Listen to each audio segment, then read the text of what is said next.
उठाओ अपने हाथों को, ऊंची आवाज में गैर भाषा में प्रार्थना करेंगे हर एक जन।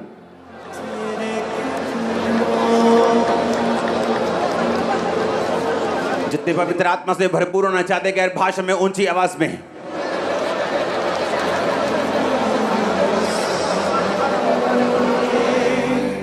न कोई होना जो होवे में तो भूले कोई ओ कर देना माफे लहू ओदा धोके मैनू कर देंदा साफ जे होवे में तो भूले कोई ओ कर देंदा माफे लहू ओदा धोके मैनू कर देंदा साफ। खुदावंद आज जितने लोग तेरे वचन को सुने उनकी लाइफ सेम न रहे। आमीन। ऊंचा ये आशीष आपकी है। आज हम वचन को सुनेंगे मत्ती 1 अध्याय पूरा और मत्ती 2 अध्याय पूरा। इसलिए आज मैं आपको एक जगह पे रह के वचन को सुनाऊंगा, क्योंकि आपको नोट करना पड़ेगा आज का वचन। अपने पड़ोसी से पूछो, क्या तू चाहता है परमेश्वर तेरी सुरक्षा करे? क्या तू चाहता है कि परमेश्वर तेरा ध्यान रखे? तो परमेश्वर उनका ध्यान रखते हैं जो उसके वंश के होते हैं। आमीन। परमेश्वर ने अब्राहम को कहा, मैं तेरा ध्यान रखूंगा, मैं तुझे सुरक्षित रखूंगा, जो तुझे कोसेगा मैं श्राप दूंगा, जो तुझे आशीर्वाद देगा मैं उसे आशीषित करूंगा, तू अपने शत्रुओं के नगरों का अधिकारी होगा। और बाइबल कहती है इज़राइल के ऊपर, अब्राहम के वंश के ऊपर कोई भी दुश्मन कभी भी कब्जा नहीं कर सका।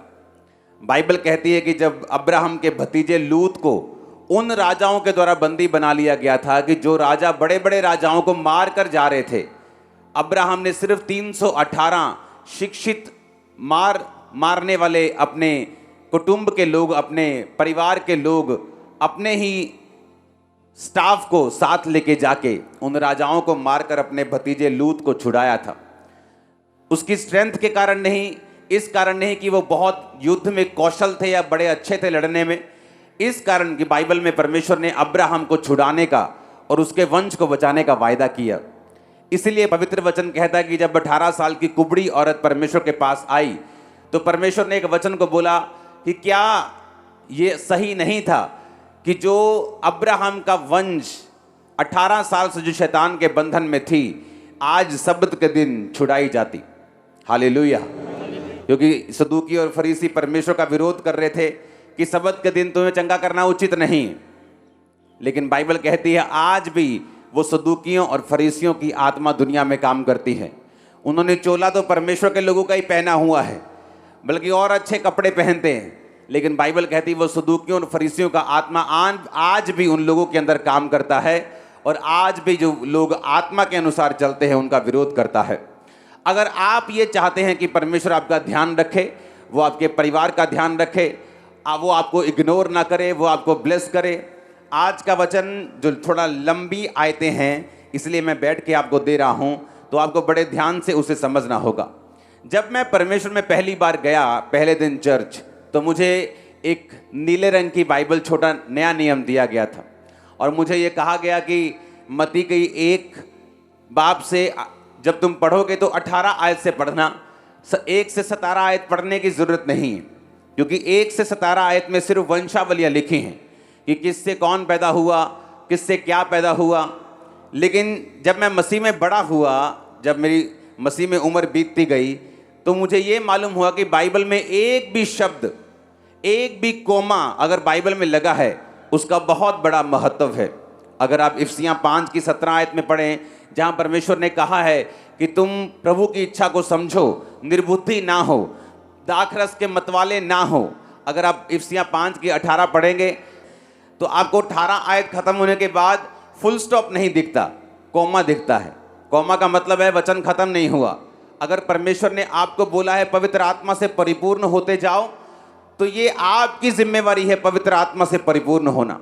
जो लोग परमेश्वर को बोलते, परमेश्वर तू मुझे पवित्र आत्मा से परिपूर्ण क्यों नहीं करता, तू मुझे पवित्र आत्मा से क्यों नहीं भरता, जबकि वचन क्या कहता है, पौलुस कहता है कि तुम दाखरस के मतवाले ना हो, यानी कोई भी ऐसा काम ना करो जो शारीरिक हो, और पवित्र आत्मा से परिपूर्ण होते जाओ।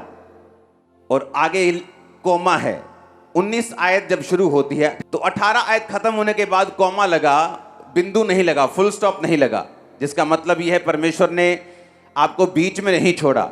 अगर वो आपको जिम्मेवारी देता है कि पवित्र आत्मा से तू खुद भरना है, मैंने नहीं भरना, तो 19 आयत में लिखा है कि आपस में भजन, स्पीकिंग टू योरसेल्फ, इंग्लिश में और अच्छा लिखा है कि इंग्लिश में लिखा है कि अपने आप से भजन संहिता से बात करना, अपने आप से खुदा के वचन में से बात करना, अगर तुझे पवित्र आत्मा में परिपूर्ण होना है। मैं आपको सिर्फ एक कोमा की बात बता रहा हूं। ये 18 आयत के बाद कोमा इसलिए लगा, खत्म इसलिए नहीं हुआ कि 19 आयत में परमेश्वर ने आपको बताया है कि आपको पवित्र आत्मा से परिपूर्ण होने के लिए वचन में से बात करनी होगी। आप कैसे बात करते हैं? ओ मेरे पास आज तनख्वाह नहीं मिली, आज मेरे घर में घटी है, आज मेरा सिर दर्द है, आज मैं बीमार हूं। लेकिन वचन क्या कहता है? यहोवा मेरा चरवाहा है, मुझे कोई घटी नहीं होगी। बटुए में पैसा है या नहीं है, अगर आप ये बोलेंगे आप पवित्र आत्मा से परिपूर्ण पाएंगे अपने आप को बहुत जल्दी। और उसी तरह से उसने कहा अपने आप से बात करनी भजन संहिता में से। ये अपने सिर दर्द को देखोगे या ये देखोगे बाइबल में लिखा कि उसके कोड़े खाने से मैं चंगा हो चुका हूं। आपको अगर आप वो बोलेंगे जो बाइबल में लिखा है और अपने आप से बात करेंगे रोज, तो वचन कहता है आप पवित्र आत्मा से परिपूर्ण होंगे। याद रखो, हर एक लाइफ में एक ब्रेक थ्रू, एक मोड़ आता है। वो मोड़ है एक दाऊद का गोलियत को मारना। सबसे इंपॉर्टेंट टाइम अगर आप दाऊद की जिंदगी में देखेंगे तो वो गोलियत को मारना था। जैसे ही दाऊद ने गोलियत को मारा, वचन ये कहता है कि परमेश्वर ने उसे पूरे इज़राइल में मशहूर कर दिया और धीरे धीरे राजा होने के लिए उसका अभिषेक किया, उसको आगे किया, अपनी योजना को उसकी जिंदगी में पूरा किया। बाकी लोग गोलियत को क्यों नहीं मार सके? बाइबल कहती है कि सारे लोग जो इज़राइल की सेना में थे, शाऊल राजा समेत, जब गोलियत आके ललकारता था उनको, तो बाइबल कहती सब उससे डरते थे, कोई उसके सामने नहीं आ रहा था। लेकिन एक ही जन उसके सामने आया और कहा कि मैं इस खतना रहित पलिश्ती को मार सकता हूं। एक ही जन था जिसमें गैरत जागी और वो था दाऊद। रीजन क्या था? क्योंकि दाऊद पवित्र आत्मा से भरा हुआ था। आप जब भी दाऊद की जिंदगी को देखेंगे, आप देखेंगे कि दाऊद ने कभी भी अपने दिल की बात को अपने ऊपर हावी नहीं होने दिया। अगर वो डर रहा था, शाऊल से मौत के डर के मारे भागा जा रहा था, तो मुंह से ये नहीं कहता था कि मेरे अंदर डर है, मुंह से ये कहता था मैं ना डरूंगा, परमेश्वर मेरे साथ है, मनुष्य मेरा क्या कर सकता है। हालेलुया। घटी में रहता था, जंगलों में रहता था, लेकिन ये कहता था यहोवा मेरा चरवाहा है। जब धूप लगती थी बोलता था वो मेरे जी में जी लेके आता है। और इसीलिए बाइबल कहती है कि दाऊद पवित्र आत्मा से परिपूर्ण व्यक्ति था। क्यों परमेश्वर आपको पवित्र आत्मा से परिपूर्ण करना चाहता है? वो इसलिए आपको परिपूर्ण करना चाहता है कि वो आपकी लाइफ का गोलियत, आपके सिर, जो आपके सिर से ऊपर, आपके कद से ऊपर, आपके जीवन से बहुत अधिक बड़ा है और वो आपको चैलेंज कर रहा है। परमेश्वर ये चाहता है आपका वो गोलियत आपके पांव के नीचे आए, शैतान की तरह जो आज आपके पांव के नीचे है। लेकिन कैसे होगा? बाइबल कहती है जो पवित्र आत्मा से परिपूर्ण हैं वही शैतान को हरा पाएंगे, जो पवित्र आत्मा से भरे हुए हैं वही डेविल को हरा पाएंगे। इसीलिए दाऊद गोलियत को मार पाया क्योंकि वो सब भाइयों से अलग था, पवित्र आत्मा से परिपूर्ण था। वो बातें नहीं कहता था जो उसके दिल में आती थी, जो सर्कमस्टेंसेस चलते थे, जो परिस्थितियां चलती थीं, लेकिन वो बोलता था जो परमेश्वर का वचन उसे बोलने के लिए कहता था। हालेलुया। और जब एक बार आप पवित्र आत्मा से परिपूर्ण हो जाते हैं, उसका एक मकसद है। दाऊद राजा नहीं बन सकता था अगर वो लोगों की निगाह में नहीं आता। तो लोगों की निगाह में आने के लिए उसका एक ऐसा काम करना जरूरी था जो लोगों को शॉक कर दे। वो काम कभी नहीं हो सकता था अगर दाऊद पवित्र आत्मा से परिपूर्ण ना होता। दाऊद पवित्र आत्मा से परिपूर्ण कभी ना होता अगर वो परमेश्वर के वचनों को अपनी लाइफ की विपरीत परिस्थितियों में बोलना ना जानता। हालेलुया। कितनों को समझ आ रही है आज का वचन? आपकी लाइफ में कुछ ऐसे परमेश्वर ने काम रखे हैं जो आप जैसे ही पवित्र आत्मा से परिपूर्ण होंगे वो विक्ट्रीज, वो जीत आपको मिलती है। मैं बहुत सारे लोगों को बोलता हूं, आप गलती करते हैं अपने परिवार को, अपना परिवार मतलब अपना जो क्लोज परिवार होता है, माँ बाप भाई बहन पत्नी बच्चे, आप गलती करते हो जो बाइबल लेके उनसे बहस करते हो, उनको बताने की कोशिश करते हो कि यीशु मसीह परमेश्वर है। क्योंकि कई आशीषें आपकी ऐसी होती हैं, आपके परिवार की कई साल्वेशन ऐसी होती हैं जो आपकी ब्लेसिंग्स को देख के होती हैं। आपका परिवार कुछ मेंबर ऐसे होते हैं जो आपके ऊपर जब तक खुदा का हाथ नहीं देख लेते तब तक वो परमेश्वर में नहीं आते। इसलिए बहुत से लोग अपनी फैमिली की साल्वेशन का इंतजार करते रहते हैं, अपनी फैमिली से बहस करते रहते हैं, भाई साहब आप प्रभु में क्यों नहीं आते, बहन तू प्रभु में क्यों नहीं जाती। लेकिन वो ये कभी नहीं सोचते, बाइबल कहती है तू बच, तेरा घराना बचाया जाएगा। और बचना कैसे है? बाइबल कहती है जो पवित्र आत्मा से परिपूर्ण ही नहीं हुआ वो अभी तक मेरे ख्याल में तो बचा नहीं है, और बाइबल के वचन के मुताबिक भी वो बचा नहीं है। इसीलिए परमेश्वर ये चाहता है कि आप लोग पवित्र आत्मा से परिपूर्ण हो, ताकि आपकी लाइफ का गोलियत जब मरे, आपकी लाइफ में एक बड़ी टेस्टिमनी पैदा हो, आपका परिवार मसीह में आए, समाज मसीह में आए, लोग आपको स्वीकार करें, परमेश्वर की मर्जी और उसका प्लान आपकी लाइफ में पूरा हो। और आज रात को खुदावंद का आत्मा आपको विजन देगा, एंजल आपको दर्शन देंगे, पवित्र आत्मा से परिपूर्ण करेंगे। आमीन। मेरे को ऊंचे वाला चाहिए चर्च। Hallelujah, hallelujah. वो अपने वंश को पवित्र आत्मा से भरता है, लेकिन कौन सा वंश? जब मेरे को बाइबल दी गई तो बोला 1 से 17 आयत मत पढ़ना, लेकिन जब मैंने पढ़ा तो सारे भेद ही उसमें, खजाने उसमें छुपे हुए। अब्राहम की संतान, दाऊद की संतान, यीशु मसीह की वंशावली। मत्ती 1 उसकी 1 आयत। 2 आयत में लिखा अब्राहम से इसहाक उत्पन्न हुआ, इसहाक से याकूब उत्पन्न हुआ, याकूब से यहूदा और उसके भाई उत्पन्न हुए।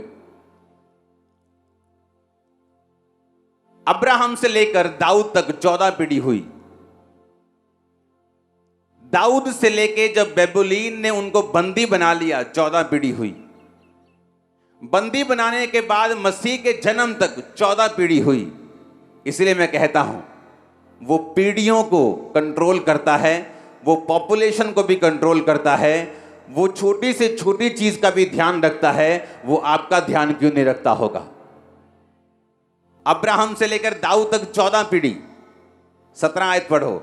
इस प्रकार अब्राहम से दाऊद तक 14 पीढ़ी, दाऊद से बेबुलीन को बंदी होकर पहुंचाए जाने तक 14 पीढ़ी, बंदी होकर बेबुलीन को पहुंचाए जाने के समय तक मसीह तक 14 पीढ़ी।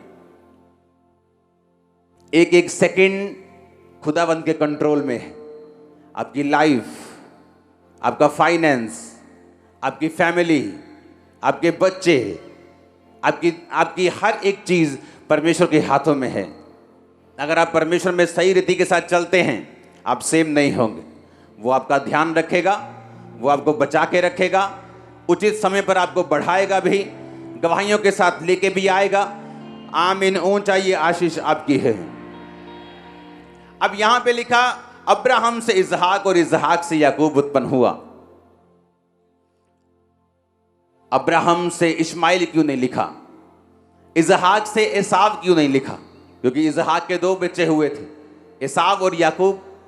लेकिन जब वंशावली लिखने का समय आया कि किस वंशावली से जीसस क्राइस्ट पैदा होंगे, तो एसाव का नाम वहां नहीं था। क्योंकि बाइबल कहती है जब उसका भाई दाल पका रहा था, रोटी पका रहा था, तो एसाव उसके पास आके बोला, हे भाई ये रोटी और ये दाल मुझे दे दे, मैं भूख से मर रहा हूं। याकूब ने कहा अगर तू पहलोठे होने का अधिकार मुझे बेच दे, क्योंकि वो था तो जुड़वा लेकिन पहले पैदा हुआ था, तो टेक्निकली बड़ा भाई था। तो उसने कहा कि अगर तू अपने बड़े होने का पद मुझे बेच दे तो मैं ये रोटी और दाल तुझे दे दूंगा। उसने कहा इसमें कौन सी बड़ी बात है, बड़े होके भी मैं क्या कर लूंगा, मैं धनुष चलाने वाला, बड़ा ही तेज मर्दाना इंसान हूं, मुझे कुछ जरूरत नहीं, ताकतवर इंसान हूं, ले पहलौठे होने का पद दे रहा, ये मेरे को दाल और तू रोटी दे। और बाइबल कहती है वो खाकर अपने पहलौठे होने के पद को तुच्छ समझकर चला गया। और जब वंशावली लिखने का समय आया तो परमेश्वर ने याकूब से उत्पन्न होने का फैसला किया। बाइबल कहती है याकूब से यहूदा, यहूदा के वंश से जीसस क्राइस्ट पैदा हुए। और इसीलिए एसाव का नाम वहां नहीं है, क्योंकि जितने विश्वासी अपने शरीर के अनुसार चलते हैं वो कभी भी परमेश्वर के ब्लड लाइन में नहीं जुड़ सकते। आज भी अगर चर्च में लोग बैठे हैं तो सारे जीसस क्राइस्ट के ब्लड लाइन में नहीं हैं, क्योंकि हर एक जन जो आत्मा के अनुसार नहीं चलता, बाइबल के मुताबिक वो परमेश्वर के ब्लड लाइन में जुड़ा नहीं हुआ। जो शरीर के अनुसार चला, कौन? इसहाक का बेटा बड़ा एसाव शरीर के अनुसार चला, परमेश्वर ने अपने ब्लड लाइन से बाहर किया।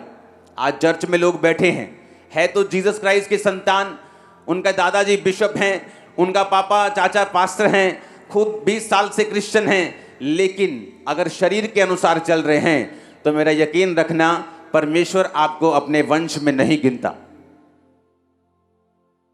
आप क्रिश्चियन नहीं हैं बाइबल के मुताबिक। उसने कहा इसहाक से याकूब उत्पन्न हुआ, एसाव का नाम तक नहीं लिया, क्योंकि परमेश्वर उसको जानता नहीं। बाइबल कहती है अगर शरीर के अनुसार चलोगे तो मरोगे। आज परमेश्वर किनका ध्यान रखता है? जो आत्मा के अनुसार चलते हैं। इसलिए परमेश्वर ने कहा आत्मा के अनुसार चलोगे तो जियोगे। कहां पर जियोगे? अपने फाइनेंस में, अपनी लाइफ में, अपनी फैमिली में, अपनी आत्मिक जिंदगी में, अपने घराने में, अपनी मैरिड लाइफ में, अपनी सेवकाई में, तुम सब जगह जियोगे, तुम मरोगे नहीं अगर तुम आत्मा के अनुसार चलोगे। अगर शरीर के अनुसार चलोगे तो मर जाओगे। तुम शरीर में तो जीवित हो सकते हो, पर मरे हुए होगे फाइनेंस में, अपने सेहत में, अपने परिवार में, अपनी रिलेशनशिप में, अपनी आत्मिक लाइफ में, अपनी सेवकाई में। हालेलुया। अपने पड़ोसी को बोलो जितने शरीर के अनुसार चलते हैं वो उसके वंश के नहीं हैं। इसलिए परमेश्वर ने लिखा है इसहाक से याकूब उत्पन्न हुआ। ऊंची आवाज में आमीन बोलो, ऊंची आवाज में आमीन बोलो। Hallelujah, hallelujah. हमें यह देखना है कि हम शरीर के अनुसार चल रहे हैं कि नहीं। एसाव शरीर के सामने झुका, भूख बर्दाश्त नहीं हुई। कुछ लोग झुक जाते हैं व्यभिचार के सामने कि व्यभिचार का अटैक बर्दाश्त नहीं हुआ जी, हमने कुछ देख लिया, हमने कुछ कर लिया। आप यीशु मसीह के वंशावली में नहीं हैं। अगर आप उसकी वंशावली में रहना चाहते हैं, उसकी ग्रेस के नीचे रहना चाहते हैं, आपको ये मालूम होना चाहिए कि जो शरीर के सामने झुक देंगे, झुक जाएंगे, अपने आप को झुका देंगे, वो परमेश्वर की वंशावली के नहीं हैं। वो शरीर के अनुसार चलने वाले हैं और वो जीवन उनके अंदर नहीं है। आप शरीर के सामने झुक गए, चोरी शरीर का काम है, विरोध, फूट, विधर्म, जादू टोना, मूर्ति पूजा, कलेश शरीर का काम है। चोरी, व्यभिचार शरीर का काम है। ईर्खा शरीर का काम है। तो परमेश्वर ने कहा जो शरीर के काम के नीचे हैं वो वंशावली के नहीं हैं। इसलिए आप परमेश्वर के कई लोगों को देखते हो कि खुदा से प्रार्थना करते लेकिन उनको मिल नहीं रहा। वो चाहते कुछ हैं, होता कुछ है। क्योंकि बाइबल कहती है जब आप शरीर के सामने झुक जाएंगे, अपनी आत्मा से शरीर के अंगों को नहीं मारेंगे, अपनी आत्मा से शरीर की क्रियाओं को नहीं मारेंगे, तो बाइबल कहती है आप में परमेश्वर का जीवन फिर नहीं है। यहूदा और तमार से फिरिस और जोहरा उत्पन्न हुए। इसका भेद मैं आपको रोज की रोटी जो रोज आप सुनते हो 1 बजे उसमें दिया हुआ, आप उसको उसमें सुनना। फिरिस से हिस्रोन उत्पन्न हुआ, हिस्रोन से एराम उत्पन्न हुआ, एराम से अमीनादाब, अमीनादाब से नशोन, नशोन से सलमोन, सलमोन और राहब से बोअज उत्पन्न हुआ। कौन था बोअज? एक धर्मी इंसान, एक पवित्र इंसान। बोअज और रूत से ओबेद उत्पन्न हुआ। कौन थी रूत? एक ऐसी औरत जो अन्य जाति थी, परमेश्वर को नहीं जानती थी, जिसका क्रिश्चियन एक यहूदी लड़के के साथ मैरिज हो गई, लेकिन वो परमेश्वर में सही नहीं था और बाइबल कहती वो मर गया। उसका बाप भी मर गया, उसका भाई भी मर गया। अब नियोमी जो उसकी सास अकेली रह गई, उसने कहा बेटा वापिस चली जा, तेरी जेठानी वापिस चली गई। रूत ये बात जानती थी, वापिस चली जाऊंगी, पति भी मिल जाएगा, आशीष भी मिल जाएगी, सुख भी मिल जाएंगे, पैसा भी मिल जाएगा। लेकिन उस देश में परमेश्वर यहोवा की आराधना करने वाले लोग नहीं थे। तो क्या किया रूत ने फैसला किया कि वो शरीर के सामने नहीं झुकेगी, वो अपने शरीर की क्रियाओं को पूरा करने का प्रयास नहीं करेगी, बल्कि दुख उठाते हुए भी वो परमेश्वर की महिमा करेगी, दुख उठाते हुए भी परमेश्वर में ही रहेगी। और बाइबल कहती है रूत ने अपनी बूढ़ी सास के साथ रहने का फैसला किया, क्योंकि उसकी सास के साथ रहने से परमेश्वर यहोवा की आराधना करना उसे नसीब होता। तो क्या हुआ, परमेश्वर ने बोअज नामक एक धर्मी पुरुष को भेजा, रूत के साथ उसकी शादी हुई। और अगर आप ध्यान से पढ़ेंगे तो रूत से ओबेद, ओबेद से यशे, और यशे से दाऊद उत्पन्न हुआ। यानी रूत जो थी वो दाऊद की परदादी बनी। बाइबल के मुताबिक रूत के वंश से ही जीसस क्राइस्ट पैदा हुए, क्योंकि दाऊद के वंश से यीशु मसीह पैदा हुए। एक स्टेप लिया कि मैं शरीर के कामों को सेटिस्फाइड नहीं करूंगी, मैं शरीर के पीछे नहीं चलूंगी, मैं परमेश्वर के पीछे चलूंगी। परमेश्वर की ब्लड लाइन में शामिल हुई, ग्लोरियस जीवन जिया, जो कुछ खोया था सारा कुछ वापस पाया। आज मैं आपके लिए भविष्यवाणी करता हूं, यीशु मसीह के नाम में जितने लोग आज फैसला करेंगे शरीर के अनुसार नहीं चलने का, मैं आपकी लाइफ पर प्रोफेसी करता हूं, इन 6 महीनों में 6 मंथ के अंदर आप सारी चीजों जो शैतान ने छीनी वापस आता हुआ देखेंगे। 7 बार हालेलुया चाहिए मेरे को, ये आवाज में हालेलुया। बाइबल कहती है उसने कहा मैं शरीर के अनुसार नहीं चलूंगी। ये सारा खेल, पूरी क्रिश्चियनिटी इस बात पे टिकी है कि आप शरीर के सामने घुटने टेकते हैं या आप पवित्र आत्मा के अनुसार चलते हैं। अगर आप शरीर के सामने घुटने टेकते हैं तो बाइबल कहती है आप परमेश्वर की सुरक्षा के नीचे फिर नहीं हैं। कोई भी जन जिसने शरीर के सामने घुटनों को टेका है उसने मौत को देखा है। आप जानते हैं तीसरी आयत जो मैंने आपको बोला है रोज की रोटी में पढ़ना, यहूदा और तमार से फिरिस और जोहरा उत्पन्न हुए। आप जानते हैं यहूदा वही था जो 11 भाइयों में था जिसने यूसुफ को बेच दिया था। यहूदा उन्हीं 11 में से था। एक भी जन ने विरोध नहीं किया, सब इकट्ठे हो गए, चोर चोर सब इकट्ठे हो गए। हाँ, और यहूदा को यूसुफ को बेच दिया। यहूदा भी उनमें था। आप जानते हैं यूसुफ को पहले मारने के लिए गड्ढे में डाल दिया गया, उसके बाद इश्माइलियों के हाथ में बेचकर मिस्र में भेज दिया गया। इसके बाद वो शरीर के सामने झुके। क्या थी शारीरिकता? उन्हें जेलसी थी अपने भाई से। यूसुफ को दर्शन आते थे, वो बताता था कि तुम सब मेरे सामने झुकोगे। उसे विजन आते थे कि वो खेत में काम कर रहा है और 11 पूले उसके सामने झुक गए और वो खड़ा रहा। सूर्य और चंद्रमा और 11 तारे उसे दंडवत कर रहे हैं और उसका पिता उसको डांटता था कि ऐसा दर्शन मत सुनाया कर, तेरे भाई तुझसे बैर करेंगे। और बाइबल कहती है उसके भाई उससे नफरत करते थे, उससे ईर्खा करते थे, जेलसी करते थे। उसके पिता ने उसको रंग बिरंगा अंगरखा दिया हुआ था, कोट दिया हुआ था, उसको ज्यादा प्यार करता था। यूसुफ अपने भाइयों की कमियां फादर को बताता था, छुपाता नहीं था। एक दूसरे के साथ इतनी बनी बनाई नहीं थी कि पाप देखकर भी वो चुप रहे, और बाकी सब ऐसे ही थे। जब यूसुफ को बेच दिया गया, बाइबल कहती है तो कर्स सबकी लाइफ में एंटर हुआ। यहूदा की लाइफ में क्या कर्स आया? बाइबल कहती है वो उस संगति को छोड़ के, अपने भाइयों को छोड़ के दूसरे देश में चला गया। जब दूसरे देश में चला गया तो अन्य जाति लड़की से शादी हो गई। जब अन्य जाति लड़की से शादी हुई तो जितने बच्चे पैदा हुए वो सारे, जब एक माँ जो है अन्य जाति की होती है, एक माँ जब परमेश्वर में नहीं होती, तो आप ये इमेजिन कर सकते हैं उनकी परवरिश कैसी हुई होगी। तो जब परवरिश हुई वो यहोवा को नहीं जानते थे, और बाइबल कहती है यहोवा ने उसके बड़े बेटे और छोटे बेटे दोनों को मार दिया। रीजन क्या? परवरिश अच्छी नहीं थी, यहोवा को जानते नहीं थे। जानते क्यों नहीं थे? क्योंकि अन्य जाति लड़की से शादी की जो परमेश्वर को जानती नहीं थी, उसकी परवरिश उसी तरह से हुई थी जैसे लोगों की होती है। अन्य जाति से शादी क्यों हुई? क्योंकि घर से यहूदा अलग हो गया था। अलग क्यों हुआ? यूसुफ को बेच दिया था।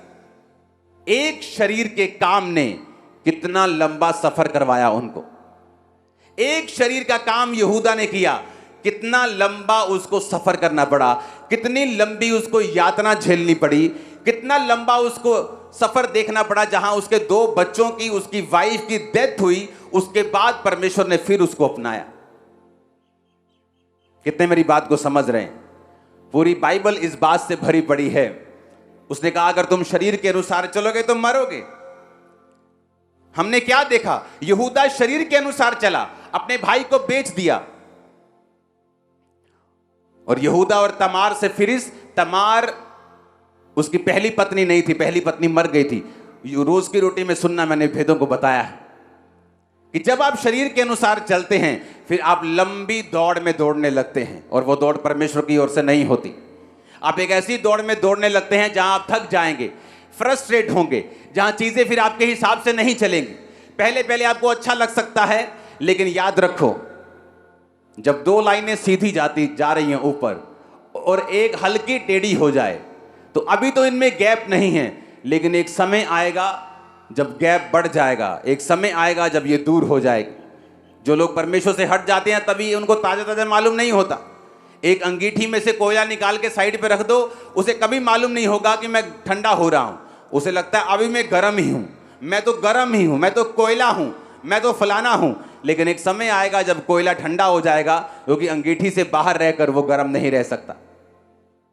पूरी बाइबल भरी पड़ी है कि आप शरीर के अनुसार चलना चाहते हैं तो उसका क्या असर आपकी लाइफ पे होगा।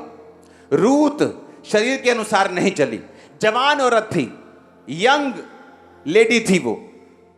उसकी सास ने बोला वापिस जा, पति कर, मेरे कोई बच्चा नहीं है कि मैं तुझे अपना एक नया बच्चा दे दूं, तू पति कर ले उसे। मेरे पास ना तो पैसा है ना तो बेटा है, मेरे पास दुख ही दुख है, बेटा वापिस चली जा। उसे मालूम था वापिस तो चली जाऊंगी, पति भी कर लूंगी, लेकिन यहोवा परमेश्वर वहां नहीं मिलेगा। उसे मालूम था ये शरीर का काम है और मुझे शरीर को फॉलो नहीं करना। एज ए क्रिश्चियन आपको शरीर को फॉलो नहीं करना, आंखों को फॉलो नहीं करना, डिजायर्स को फॉलो नहीं करना, इच्छाओं की पूर्ति जो शारीरिक है उन्हें पूरा नहीं करना, क्योंकि फिर आप एक लंबी दौड़ में निकल जाएंगे और वो दौड़ परमेश्वर की ओर से नहीं होगी।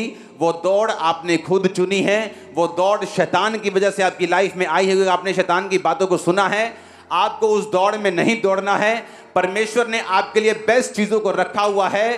बाइबल कहती है अपने भविष्यद्वक्ताओं को, अपने प्रेरितों को जो तुम्हारे सामने हैं, उनकी गवाही को ध्यान से देखो और समझो और फॉलो करो। और यही मूर्खता की थी दाऊद के बड़े भाइयों ने। यिशै से दाऊद उत्पन्न हुआ, दाऊद से सुलेमान उत्पन्न हुआ, और किस स्त्री से? जो पहले उरिया की पत्नी थी। वो क्यों? यिशै से दाऊद क्यों लिखा? यिशै से अमीना, यिशै से अलीशाब क्यों नहीं लिखा? यिशै के और भी बेटे थे, राजा की सेना में थे, बड़ी अच्छी पोस्ट के ऊपर थे, तो उनसे वंश क्यों नहीं चला?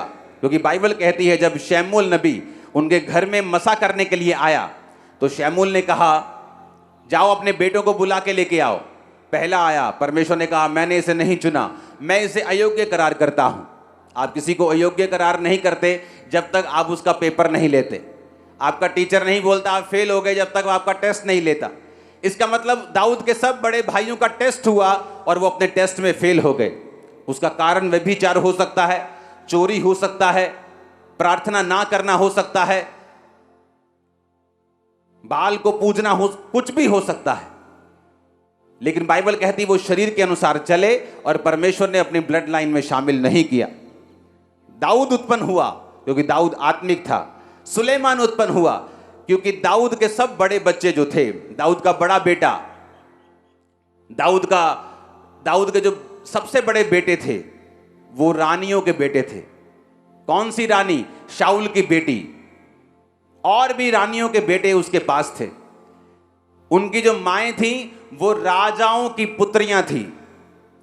तो कौन अगला राजा बनना चाहिए था?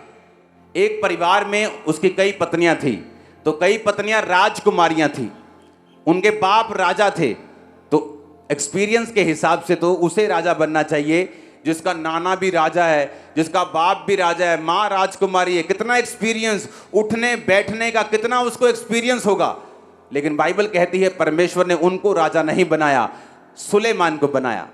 सुलेमान को क्यों बनाया? क्योंकि बाइबल कहती है दाऊद की सब गवाहियों को सुलेमान ने बड़े ध्यान से फॉलो किया। उसने दाऊद की सब टेस्टिमनीज को फॉलो किया। उसने दाऊद के द्वारा सारे कामों को, जो दाऊद 7 बार दिन में स्तुति करता था, परमेश्वर में खड़ा रहता था, पाप में नहीं रहता था, अपने गिफ्ट पे घमंड नहीं करता था कि मैं राजे का धोता हूं, मैं राजकुमारी का बेटा हूं, मेरा बाप दाऊद राजा है तो मैं ही राजा बनूंगा। लेकिन सुलेमान ये जानता था ना बल से ना शक्ति से, बल्कि उसकी आत्मा के द्वारा। आज सेवकाई में अगर आप देखेंगे कौन लोग कामयाब हैं, वो लोग नहीं जो गिफ्टेड हैं, जो प्रोफेशनल हैं, जिनको काम करना आता है, वो लोग कामयाब हैं जो पवित्र आत्मा से चलते हैं, अपने दासों की बात को सुनकर रिस्पॉन्ड करते हैं, उनके अधीन रहते हैं, पवित्र आत्मा के द्वारा दिए गए कामों को करते हैं। मिनिस्ट्री में अगर आप देखेंगे वो कामयाब आपको मिलेंगे। मोस्टली क्रिश्चियन बहुत पढ़े लिखे आपको मिलेंगे, लेकिन सेवकाई में कामयाब कहीं नहीं मिलेंगे। रीजन, सेवकाई में कामयाबी आपके एक्सपीरियंस से नहीं आती, आपकी ओबीडियंस से, आपकी आत्मिकता से आती है, आत्मा के अनुसार चलने से आती है। जोर से हालेलुया बोलो एक बार फिर से। अब यहां भी उन लोगों को पीछे छोड़ दिया गया जो शरीर के अनुसार चले। दाऊद के बड़े बेटे शरीर के अनुसार चले, पीछे छोड़ दिए गए। सुलेमान शरीर के अनुसार चला, आत्मा के अनुसार चला और शरीर के अनुसार नहीं चला, तो बाइबल कहती ब्लड लाइन में शामिल हुआ। मैं फिर आपसे कहता हूं, कौन आज इस जीसस क्राइस्ट का रियल वंश है? आप में बैठे 50% लोग जीसस क्राइस्ट के रियल वंश होंगे, बाकी 50% अगर शरीर के अनुसार चल रहे हैं तो नाम पीटर जॉन हो सकता है, चर्च में 7 साल से हो सकता है आ रहे हों, लेकिन परमेश्वर आपको अपने वंश में नहीं गिनता, और ये रियलिटी है। कितने मेरी बात को समझ रहे हैं? आगे बढ़ेंगे। आसा से यहोशाफात उत्पन्न हुआ, यहोशाफात से योराम उत्पन्न हुआ, योराम से उज्जिया, उज्जिया से योताम, योताम से आहाज, आहाज से हिजकिया, हिजकिया से मनश्शा उत्पन्न हुआ। हिजकिया कौन था मालूम है? वही जिसको परमेश्वर ने कहा था तेरी उम्र खत्म हो गई, तुझे जो बीमारी है ये मौत के लिए है, अपने घराने को आज्ञा दे, उसके बाद मेरे पास आ जा। बाइबल कहती है उसने दीवार की ओर मुंह फेर कर परमेश्वर से प्रार्थना की, प्रभु मैं सही तरह से तन मन से तेरे साथ चलता आया हूं और मैं अभी मरना नहीं चाहता।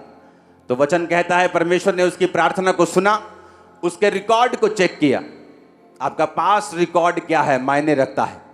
एक कंपनी में 2 जने गलती करें, दोनों को सजा अलग अलग हो सकती है, क्योंकि दोनों का पास रिकॉर्ड मायने करता है। एक ने कभी गलती नहीं की और बॉस के साथ सदा वफादार रहा है, और दूसरा हमेशा गलतियां करता रहा है। जो सदा गलतियां करता रहा है, हो सकता है उस गलती की वजह से वो सस्पेंड हो जाए, लेकिन जो पहली बार गलती की है उसे माफी मिल जाए। अपना रिकॉर्ड सेट करो। क्या बोलेगे परमेश्वर को इमरजेंसी के दिन के टाइम? कितनी सिगरेट पी है, कितनी ब्लू फिल्में देखी हैं, कितने पाप किए हैं?